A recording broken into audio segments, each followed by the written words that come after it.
ఇదివరకు చంద్రబాబు ఏం ప్రిపేర్ అయ్యేవాళ్ళు ఇట్లాంటి మీటింగ్లో పెట్టి వాళ్ళతో. జగన్ ఒక్క ఛాన్స్ అన్నాడు, దాంతో మోసపోయారు జనం. ఇదే పాయింట్ 5 ఏళ్ల నుంచి చర్చ తీసుకొచ్చారు కదా. అట్లాగే ఇప్పుడు ఈవీఎంలు ట్యాంపరింగ్ దాని వల్ల జరిగింది. మనం బాగా చేసాం, అప్పుడు చంద్రబాబు గారు మేము బాగానే చేసాం, అసలు ఎందుకు ఓడిపోయానో తెలియదు. ఈయన కూడా ఎందుకు ఓడిపోయాడంటే ఈవీఎంల వల్ల ఓడిపోయానని ఈయన నమ్ముతున్నాడు. అదే పాయింట్ నడుస్తుంది. అంటే ఇంకా మాస్క్లు వేస్తున్నారు జగన్ గారు నాయకులందరికి కూడా. ఒక ఈవీఎం మాస్కో లేదంటే నిన్న చెప్పడు ఆయన, చెప్పడు వీళ్ళు ఏం అడగరు సార్. మనం ఎందుకు ఓడిపోయామని ఒక్కడు చెప్పడం, చెప్పే ధైర్యం వీళ్ళకుండదు. అలా చెప్పే ధైర్యం ఉంటే ఇంత ముందు ఈ స్టిక్కర్ల గురించి చెప్పేవాళ్ళు, లేకపోతే గనక ఈ సీట్లు మార్చడం గురించి మాట్లాడేవాళ్ళు. మాట్లాడేటటువంటిది ధైర్యాన్ని ఇవ్వరు. చంద్రబాబు నాయుడు మాట్లాడిందంత విని తను తీసుకునే నిర్ణయం తను తీసుకుంటాడు.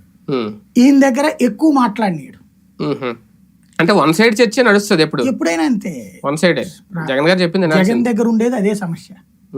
జగన్ అయినా అంతే, పవన్ అయినా అంతే. పవన్ వింటాడు, జగన్ వింటాడు.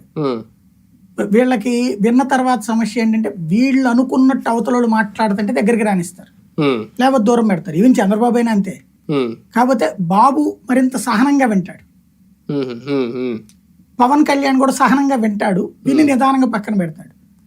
జగన్ అట్లా కాదు,